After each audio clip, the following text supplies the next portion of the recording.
Okay, let's get going here. Welcome to this event on how to accelerate the development of cost-efficient offshore wind in a sustainable way, powered by innovation and pioneering spirit and data. So I'm Henrik. I've been working in this field for 30 years. So I've been part of the game from the beginning, and I'm happy to share what we are suggesting how to accelerate the business. And who are you? I am Caroline. I am at DHI France I've been working for 14 years now here. And I work mainly on meteor-ocean studies, but also on sediment transport. And about DHI, yes, we are turning 60 years this year. How many of you have heard about DHI before? A couple of persons, 3 persons, yeah. Thank you very much. And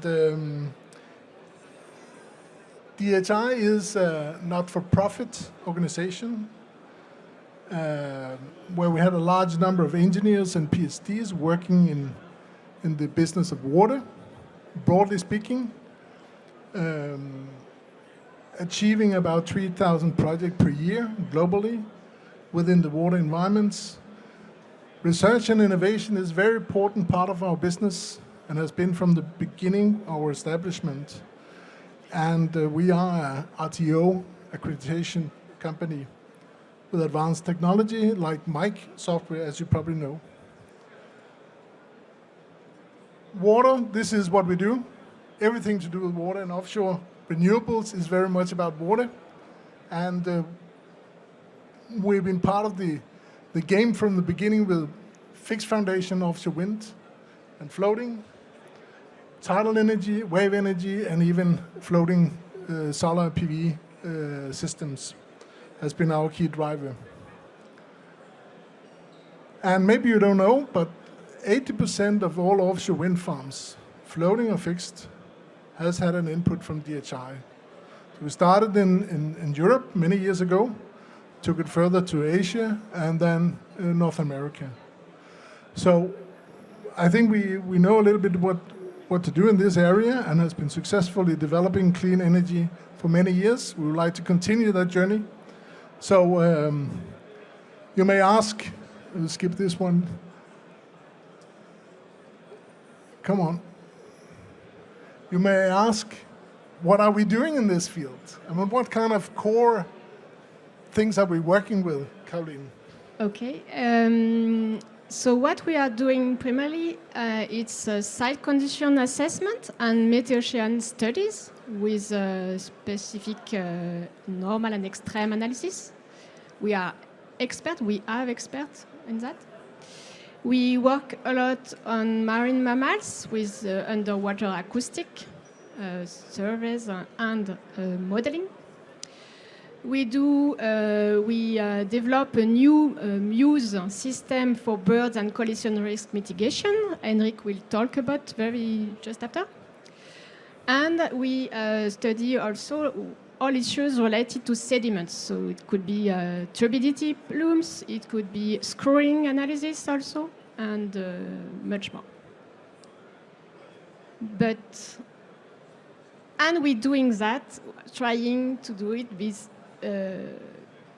spirit of innovation. And Henrik, you promised us to talk about innovation. Yes, so. I mean, I've been working with this company for many, many years, and what has been driving me is being a pioneer in this field. Same with Caroline here in Nantes, based in Nantes.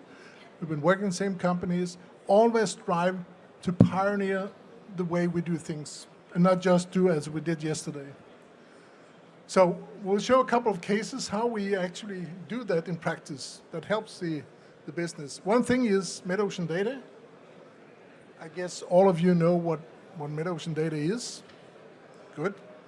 And why is this important? I mean, everything you do in the ocean depends very much, have a detailed understanding of anything to do with the water, whether it's currents, winds, or whatever it is, all these different parameters.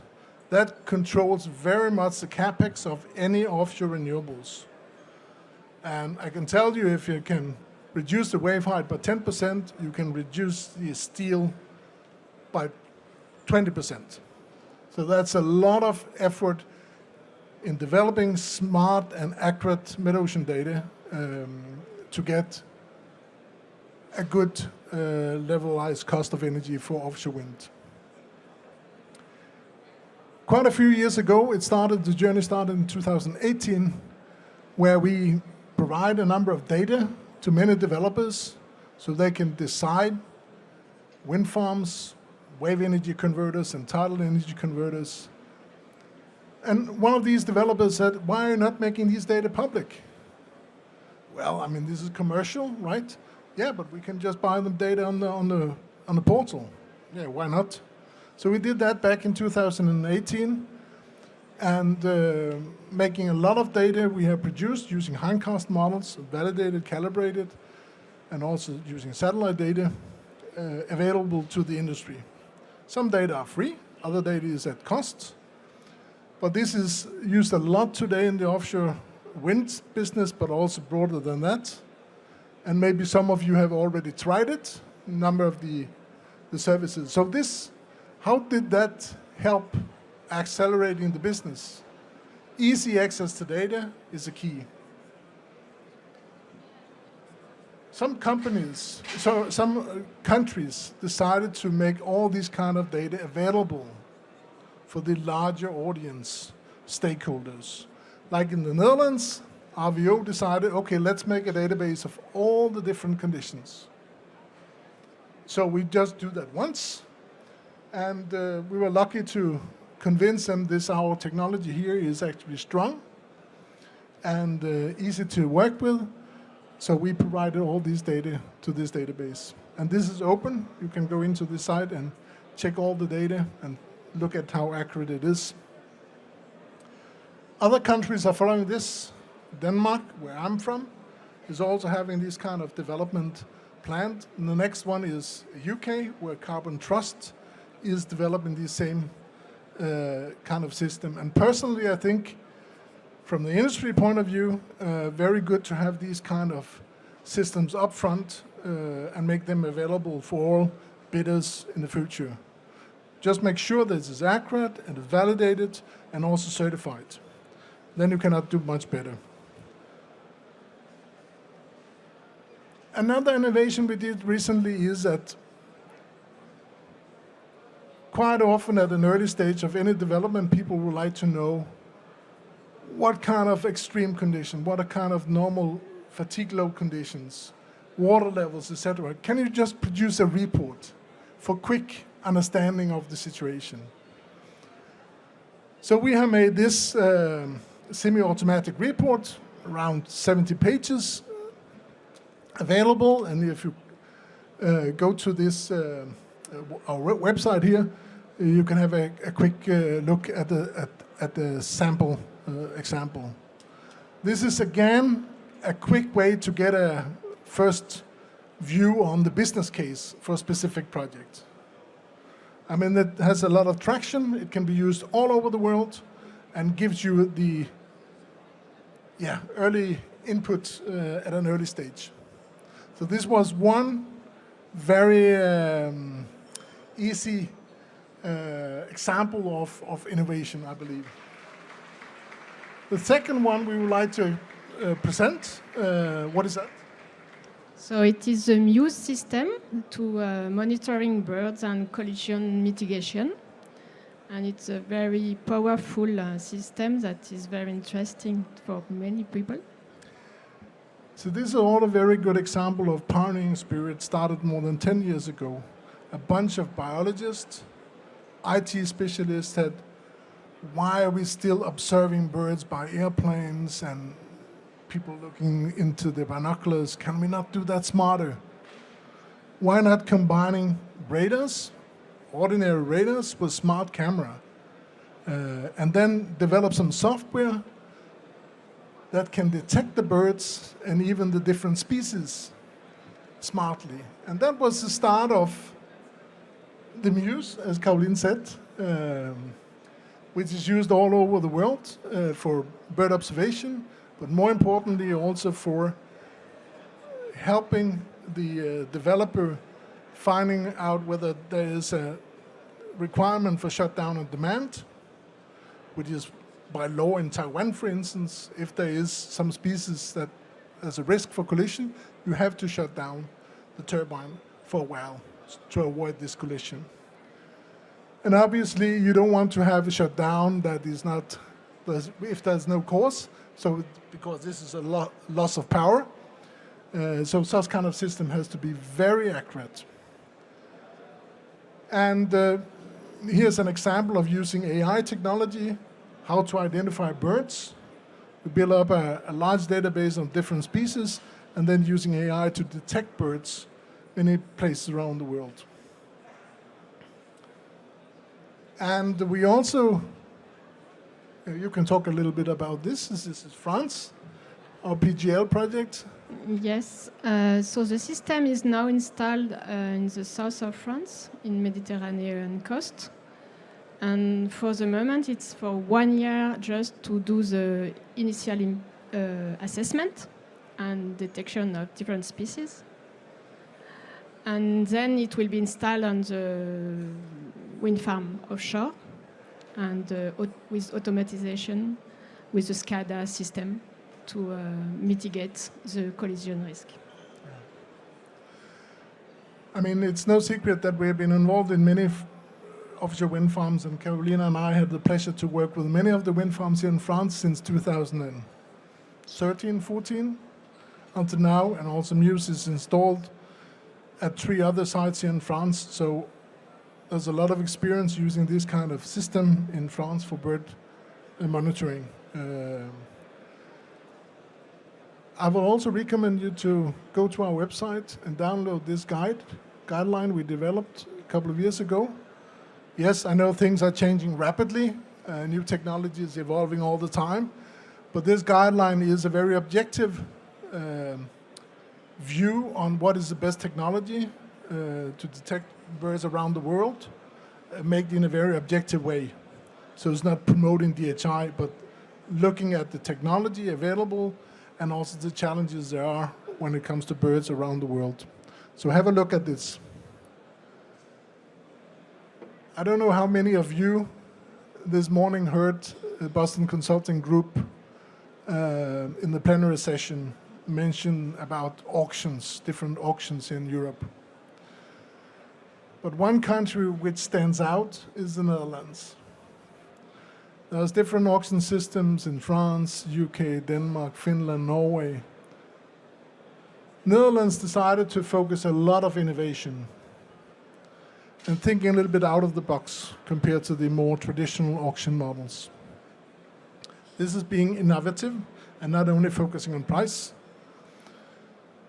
So here's an example of the Ecovinde offshore wind farm project that Ecovinde Consortium won early this year.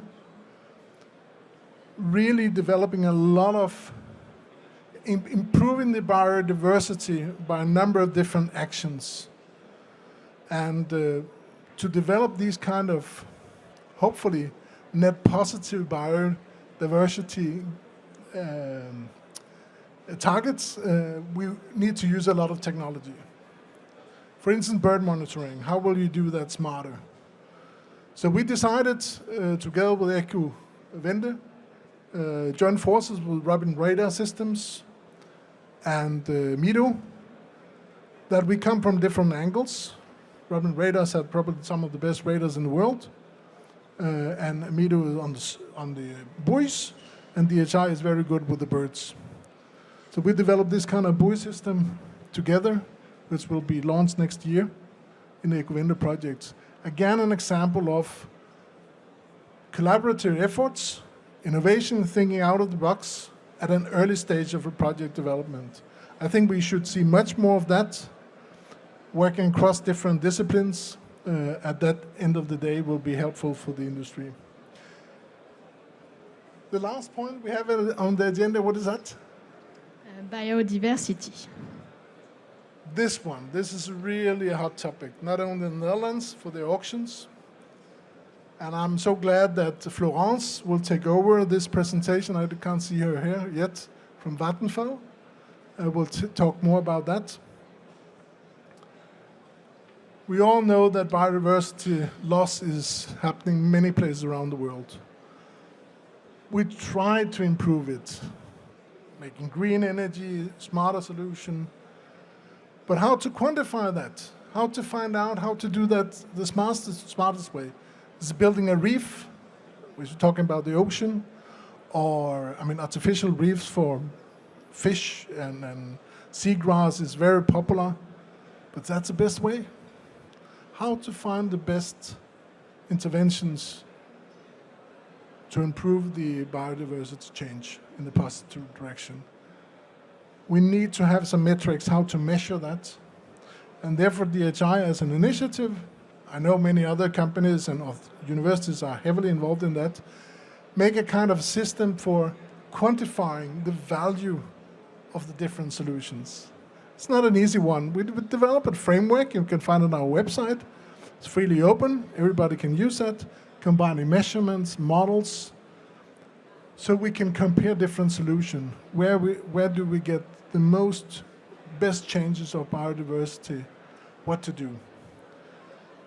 So I will definitely encourage you working with biodiversity change to look into this EBM BioQ. We developed at DHI to see if that could be inspiration for your projects and for your development.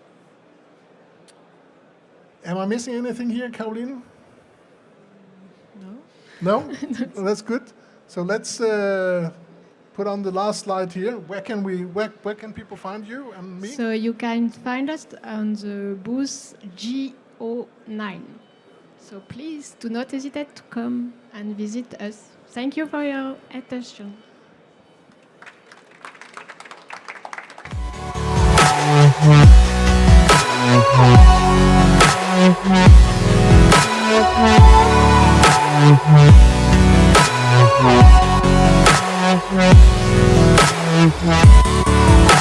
Yeah.